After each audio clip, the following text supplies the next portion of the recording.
Bonjour à tous, découvrir l'hippodrome de Nantes pour vivre des sensations fortes et jouer et faire des paris sportifs, c'est ce que j'avais envie de faire aujourd'hui, donc je vous embarque avec moi et puis on va faire ça tout de suite.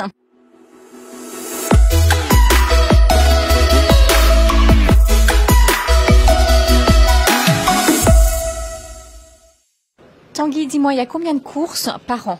Alors, l'hippodrome de Nantes accueille 30 réunions de courses hippiques chaque année, avec en moyenne 8 courses par réunion. Ça peut aller de 7 à 9 courses maximum, donc lors de chaque journée de course. Et à chaque fois, alors, galop ou trot, la différence ? Alors, aujourd'hui, nous sommes sur une réunion de galop. On a la chance d'être un hippodrome pluridisciplinaire. Donc, comme vous pouvez voir, on a 2 pistes en herbe. La première, où les courses se déroulent aujourd'hui, c'est une piste en herbe. Donc, une piste plate pour les courses de plat et les courses de haies. On a la deuxième piste qui est une piste de steeplechase. Et ensuite, la troisième piste en sable rose qui donc sert pour les courses de trot. D'accord. Combien de chevaux à chaque fois participent à la course ? Alors, on a au global, sur une journée comme aujourd'hui, une centaine de chevaux qui viennent sur l'hippodrome courir. D'accord. Et ensuite, on a par exemple, là, dans la course qui va se dérouler dans quelques instants, ouais. 12 partants.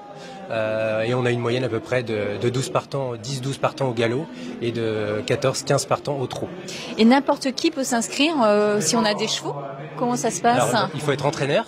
Donc en fait les entraîneurs sont comme des entraîneurs de foot, sont des entraîneurs qui, alors là c'est pas avec des joueurs mais c'est avec des chevaux, qui entraînent les chevaux, qui ont des centres d'entraînement chez eux, des écuries, où tous les matins ils entraînent sur leur piste les chevaux pour ensuite pouvoir engager sur tous les hippodromes français selon les conditions qui correspondent au cheval qu'ils entraînent.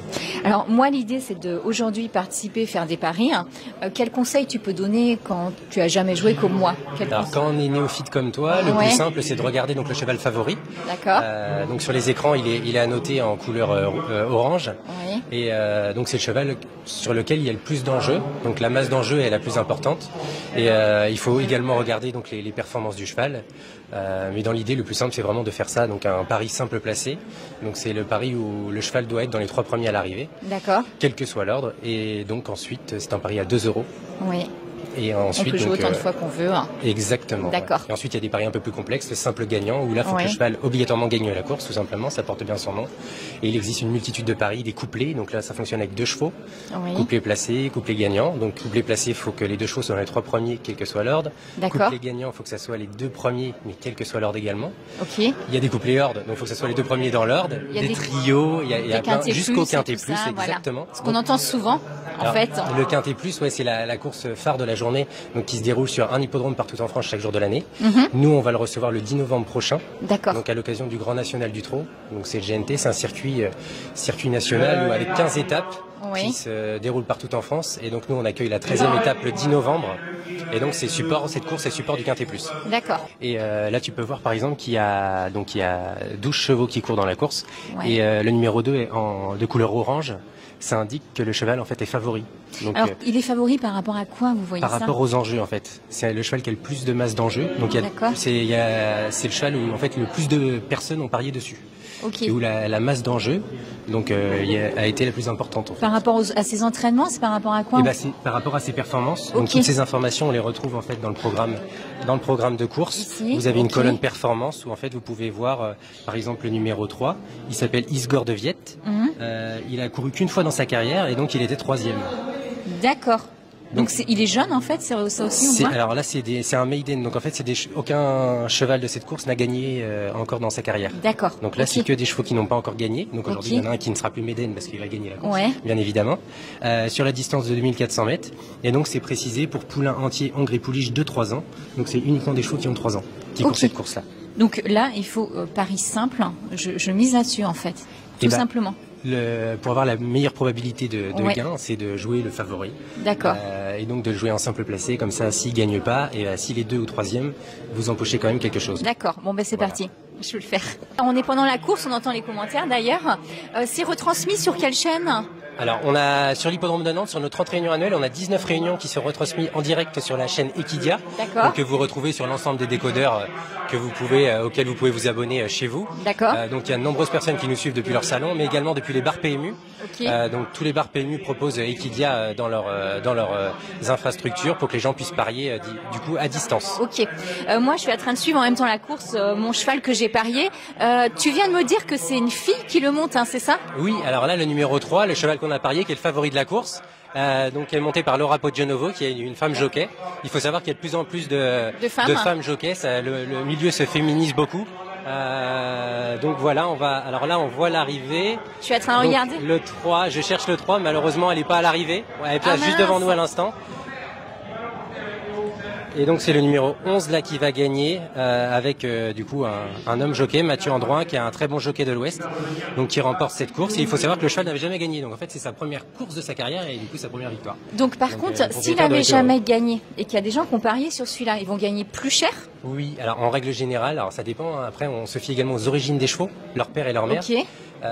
Donc là je ne connais pas la cote exacte du cheval, mais en règle générale, les chevaux comme ils n'ont jamais couru, on est moins sûr de notre pari. Ouais. Donc il y a beaucoup de paramètres qu'on ne connaît pas. Donc le cheval en règle générale a une cote plus importante. Alors avant de parier, parce que je vais peut-être en refaire un pari du coup, est-ce que je peux aller voir, c'est possible d'aller voir dans les box un petit peu? Alors, la partie écurie est uniquement réservée aux professionnels, mais on propose, comme vous avez pu, on pourra le voir tout à l'heure, les chevaux avant la course vont dans le rond de présentation, et donc c'est tout l'intérêt de ce que tu dis, de pouvoir observer le cheval, son physique, etc. Et voilà, de pouvoir parier selon sa robe, etc. Ouais. Bon, on va descendre voir tout ça. Alors là, il vient de gagner, et c'est quoi en fait le processus? Il se fait peser, c'est ça? Donc en fait, après chaque course, les 5 premiers chevaux à l'arrivée doivent venir donc aux balances. Donc ici, le rond de présentation et les balances sont le même lieu, et les jockeys doivent se faire repeser après la course pour vérifier qu'ils ont bien le même poids qu'ils avaient avant la course. Et on recontrôle également l'identité des chevaux. Donc un vétérinaire vient contrôler la puce du cheval. Donc un cheval a une puce comme un chien, comme un chat. Même dimension, c'est exactement les mêmes. Donc on contrôle tout ça. Et ensuite, on fait une remise de prix, là par exemple, avec l'entourage du jockey gagnant, l'entraîneur, etc. Et ensuite, l'arrivée peut être validée. Et une fois que l'arrivée est validée, vous pouvez toucher, les gens qui ont parié sur la course peuvent toucher les gains de la course. Et pour le propriétaire du cheval, il gagne quoi en fait? Alors le propriétaire du cheval, lui, a une quote-part en fait de la location globale que touche le cheval à la victoire. Donc là, par exemple, sur la 3e course, c'était un prix de 16 000 €, donc il y a 8 000 €, la moitié pile, qui est reversée au premier, 3 200 au deuxième. Ah, ça on le voit directement 2004, sur les... Tout est indiqué en fait sur le programme des courses. Jusqu'à 800 € pour le 5e à l'arrivée. Et donc dans ces 8 000 €, le propriétaire a un pourcentage défini de cette somme, qui est distribué donc au jockey, qui a une part, à l'entraîneur, au propriétaire et à l'éleveur également, qui a fait naître le poulain. On est au Salivarium, c'est le centre antidopage des chevaux. Exactement, donc en fait sur toutes les courses qui se déroulent en France, sur tous nos hippodromes, on a au moins un cheval par course qui est contrôlé à l'antidopage. Donc c'est l'un des sports les plus contrôlés, même plus que le cyclisme. Donc c'est aussi bien les chevaux que les jockeys qui sont contrôlés. Dans chaque course, donc on a un cheval de contrôlé. Donc c'est quelque chose qui est vraiment défini. C'est le pur hasard en fait. En amont de la réunion de course, on décide dans la première course qu'on prendra le 3e, dans la 2e le premier, dans la 3e le 2e. Comme ça, après, comme on ne connaît pas les arrivées, bien évidemment, ça permet de faire du pur hasard. À la suite de la course, donc le cheval qui arrive 3e, au niveau du débalance où on était tout à l'heure, on va lui mettre un brassard pour lui signifier qu'il doit se rendre au contrôle donc antidopage, donc au Salivarium. Donc il doit s'y rendre à la suite de la course, donc il a le temps il peut faire récupérer son cheval, etc. Et donc le cheval, on va lui faire un prélèvement d'urine et un prélèvement de sang, qui seront ensuite donc acheminés à un laboratoire de la Fédération nationale des courses hippiques. Donc c'est un laboratoire qui fait uniquement du contrôle antidopage des chevaux. Et là on voit si on a des anabolisants, tout type de produits qui seraient interdits, prohibés pour courir en France. Mais vous avez les résultats combien de temps après?